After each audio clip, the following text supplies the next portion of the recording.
Hello everyone, my name is Tactical, and today I was going to record the normal double ace replays, but I figured out that I have way more T95 battles than planned, so today is going to be a quadruple ace episode featuring the T95, which is my favorite tier 9 tank destroyer, and I recommend everyone play it at least once. So first battle is on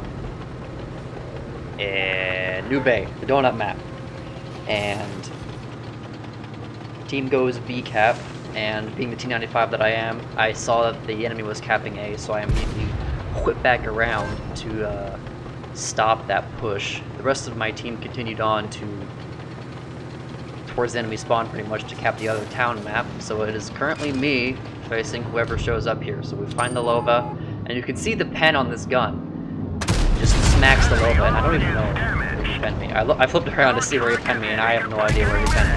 But T95 appears while I was trying to figure that out. Firing shield shell into me for almost probably 200-ish. So I'm like, alright, I'm just gonna push him. So the T49 is the one right there, and I'm really looking to HE the man. But Scorpion is my HP, and he gets deleted. The T49 managed to bounce me, and another good thing with T95 right here is it's so low to the ground that if a T49 is right up on your butt, you cannot put this gun down low enough to high explosive you. So he fires another heat shot at me to bounce, and I cleared him. G shell, so that's 2 HE shells fired, 2 kills, and then I try to avoid the Lova, and I see the butt of a T95, but then I realize I could pen that and a max roll for 1,200 on the only spot on the T95 side that's flat. So now the Lova just penned my butt, and now I activate the speed boost, and you can see the traverse speed just gets so much better with the speed boost on, and lights out for the Lova. That's almost, probably only 3 or 4, probably 5 shells fired, 3 kills right off the bat, and the only person that's left right now is the ST1. And me being a T95 at, what, 13 kilometers an hour? I didn't expect to get there, but I had nothing else to do, so killed that lamppost because fuck the lamppost. And the rest of our team, I just assumed that they were gonna go up there and run that ST1 over, but I actually managed to get up to him beforehand. ST1 slaps the T49 for a lot. And there he is. And I tried to sneak a shell in, but the gun depression didn't allow for it. So there's the other T49 at a whopping very low health. So the ST1's almost full health, so now it's me at half health fighting him. And try to bait him out right here. Try and like wiggle out a bit. And I get my shell into the wall right there, trying to sneak a shot into his lower plate. The T49 and my Borsig, our allied, are right behind me, so I'm trying to, after he's fired, I'm trying to stop him from killing my ally. So after I put a shot into him, I'm doing my best to stick my gun up in his gun and try and get him to not, but he ends up killing our Borsig. And this first replay is kind of like an honorable mention. It was a decent game. 5,000 damage, 4 kills, but it was just shy of an ace. It was only a first class. But I wanted to have as many T95 replays as possible here. So, yeah, rather solid game. Now the next game, and the games after this, are all aces. So, again, T95. In a top tier map, so now I have to fight a bunch of tier 10s. Which is probably why I got the ace, because of all the, you get more experience for dealing damage to tier 10s. So, being T95, I just decided to go straight and go in a straight line towards the town. The enemy team is already capping B, and we have 3 tanks by C, and none of them are capping it yet. So I was really tempted to go over there and start capping myself, but I figured out that they'd cap it eventually. But with the enemies seeming to go A and B side, and most of our team still in spawn, I didn't want to push out just quite yet. And might have been just a single light tank or a single medium tank chilling by A. But now they're capping D. So right as I noticed that, that's when I figured out that the enemy is spread rather thin across the whole map. And I snuck a shell into the E100 side there. I knew he was there, luckily, because I know this map pretty well, and I knew that there wasn't any hard cover that would stop the bolt from going through. But the only thing that was stopping his outline from appearing was probably a soft surface like a barrel or something, or blocks.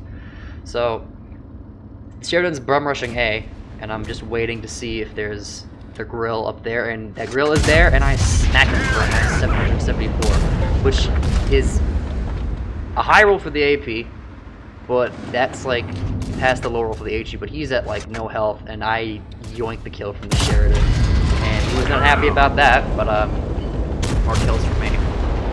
So now, with the only guy in A gone, I decide to do what a full health T95 does best, and push the enemy, and shove my face right down their throats pretty much. Get a nice shot on the side of the 75's turret. Right there. And I haven't pushed just quite yet. Our allied IS-7 is going in, so I take that as my cue to go in. I believe this replay was actually before they added the improved speed boost, because I would have already been in B cap by now if I had, but I yoinked the kill on the K91, 3 kills. And now I continue my push towards B. And there I see the E75. And the E75's like, oh no, I gotta run away, die. And three kills right then and there. And it was at this point where I was like, ooh, IS-7 decides I'm just gonna die to all the tank destroyers, and yeah! Snuck an HE shell, which managed to pen the rear of the E4 at that angle, which still surprised me, but HE is funky anyway. So I dip an HE shell to spoil it to finish him off. That's 4 kills, 3 enemies remaining. And it was here that I decide, hey, there's an E100 here, but I don't know where their 704 is yet. And I believe I'll figure that out shortly. Yep, there he is. And he's next to me on my side for about a third of my health. So I decide just to sit here and wait for my team, or the cap, either way. So the 704 is still there, and at this distance I'm safe from the E100. The E100 decides to poke, I can finish him off. And the 704, if he moves down lower, he'd be able to get a shot into me. But he actually ended up moving to the edge of the ridge to get another shot into me. But I returned fire. The E100 hit my track wheel for 0. And the E100 does have a shorter reload than me. So, E100 gets finished off. And so I just fire a shell in the general direction. Not sure if that penned or not, but who knows. But the cap's almost out. There's a 704 right there, and we don't know where the other guy is. Well, no, we do, he's in our spawn, but he gets finished off, and it's a 704, which is at the same time the cap goes off. So that was my first ace. So 5k, 5 kills. A lot of 5s going on there. But that's just standard T95 gameplay. You just push your tank into the enemy. But that's not how it goes most of the time, especially if you're left alone. Which this is where the replays get a bit spicier. So this battle was with a friend of mine, Stampy. This was a high tier, so we were high tier fighting a bunch of baby tier 8s. So T95, go town, because you're not fast enough to go to the med flank, and meds and lights kind of counter you. However, you kind of soft counter lights and mediums purely because of your HE damage. So, being the T95, I decided to push B cap immediately, just so I could just stop whoever was capping it. But Stampy decided to go to B cap for me, just to spot who was there. Which, that's when I decided, alright, I'm definitely going B, because I was thinking about going A, or, no, not A, because I'm going through C around the side, just in case there was no one at B, go around the long way. But going to the middle of the map is the best way, because just purely because of your speed, you need to be where the enemy as quickly as you can. So I basically produced a lemming train of people trying to boost me a bit faster to B cap. So now we got 3 of our tanks right there. The Borsig decides to appear, and there goes all of your modules and all of your health. Which pretty much negates all of the efficiency of the Borsig. But the AMX 5100 there bounces my broadside, which is kind of classic. Honestly, the side of the T95 is a bit stronger than the front sometimes. Especially with that troll spaced armor all over the place and all that, the double tracks on both sides. But our heavies decide to push in, and I smack the IS-8, which luckily decided to pen that one, because everyone knows IS-8 spaced armor is the strongest armor in the game. So KPF's trying to escape the guys in front of him, but ends up driving into me. There he goes. Then the IS-8 is escaping. The meds are behind us. And right now, the game's looking like it's won at this point. But our heavies push themselves into a crossfire purely because they want to kill the 704. And I'm too fat to help them. And I decided I might as well try and sneak a shot into the 704 right there. Luckily I didn't get spaced armor on the side of the 704 either. So Stampy's going in. Manages to pick up the kill. Or didn't. Sorry. But the meds are not converging with his position. He's on clipper load and he gets sent to gulag. So now it is a 2. It was for a second. It was a 2 versus 3, but now it's 2 versus 2. Me and the IS-6. So me, full health T95 versus a about 3/4 health RU-251, which I would be scared of normally, but purely because I'm in the town, it wouldn't be that difficult. And there's a full health AMX 5100 right there. So I sort of kind of snap a shot on the move into the AMX 5100's or plate, hull-ish. Doesn't really matter as long as I hit the general area of the AMX is going to take damage. So I go to BCAP just so I can make sure that base just gets taken either, and to sort of kind of chase down the AMX. But the AMX isn't there anymore, so it's pretty obvious that the AMX is going to cross paths with me, but I wanted to reverse it to the wall to make sure nothing can circle me. HE doesn't pen. Well, I wasn't really aiming that one either, so he puts out the fire that I set, but it wouldn't have really mattered. And the IS-6 ended up dying, so the RU decides to rush me. Bye. That wasn't such a fire max roll, so even if he had full health, he would have gotten deleted. But now the AMX did manage to get the first penning shell of the game onto me. And I snap a shell on the move into his turret. And he's pretty much over at this point. He bounced all of his shells, doesn't have any more left. And he decides to go, he couldn't back up anymore, so I just had to go forward. I salute for a second, just to show him that there's no hope for your victory. So that's the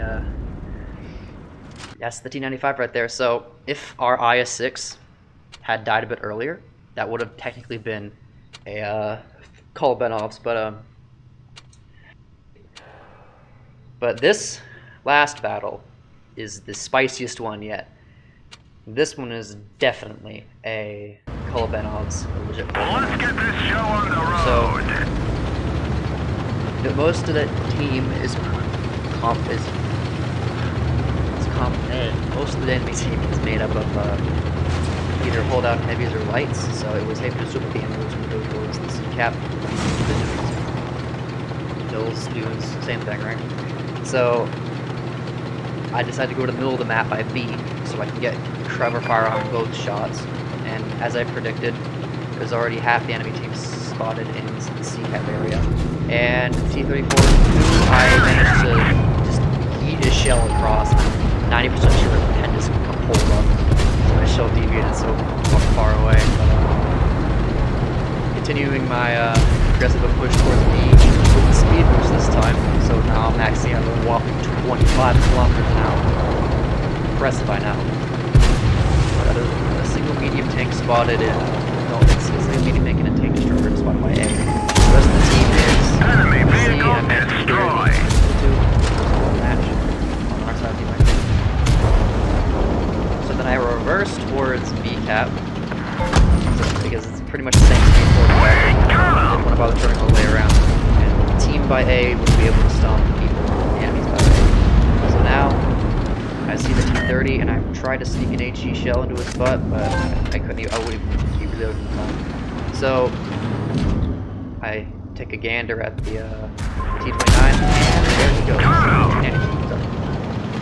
there he goes. So now I've got pretty much the entire enemy team in front of me right now. And our 2 tank destroyers by A managed to finish them off. T30 right there. He literally bounced an HE shell for 960 block damage. My gun is dead though, but because I only have 1 repair kit, I don't want to waste it because I might end up getting trapped in the circle with that with all the enemies. So I held this repair kit and played a lot of this battle with a dead gun. So dead gun is why I missed that. I didn't want to take that shot. Waffle decides to go here. Hey, I'm just gonna drive up the road to T95. And he takes 1000 damage and he does 0 to me. So I am still rocking that nice solid full health. And now the T30 decides I'm gonna have some fun here.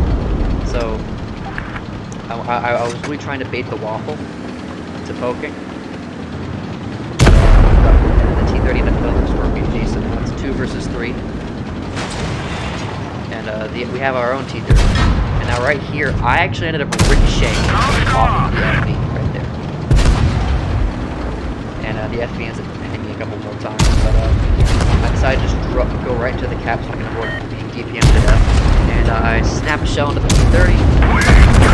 Now there's 1 shot, but the Waffle ended up flanking, killing our T30. So now I have to push the T30 to kill him all the time. The T30 has much longer though than T45 does, and T30 gets cleared. The FB shows up. Now I'm not sure what the Waffle's in front of me, so I don't worry about getting flanked. Luckily my armor for the FB to try and get onto the wall while I still have my boost up. My boost is up, and the FB is space. Now it's 1 versus 1. All the caps are on our side. The Waffle's in 1 shot. The Waffle has to head me twice in order to kill me. And decided to be a bit toxic for that one. I was really thinking we were gonna lose that one, but I managed to pull through. So at first I was thinking, hey, I can just reverse into C cap or just reverse away from all the caps. But then the T-34-2 egged me on, saying the Waffle wanted to die pretty much. So I was really tempted, but then I was like, heck it, I'm just gonna go for it. So I go to Waffle blistering 13 kilometers an hour, and there's the Waffle, and I managed to H10 the hull of the Waffle. That little 2 or 3 millimeters in space. So that wasn't much damage, but the fact that I got a call of Benovs pretty much, and was in the fight the entire time is what got me the ace. So congratulations on staying to the end of this roller coaster of an episode. I hope you all enjoyed, and I will see you all next time with a much shorter episode. Peace.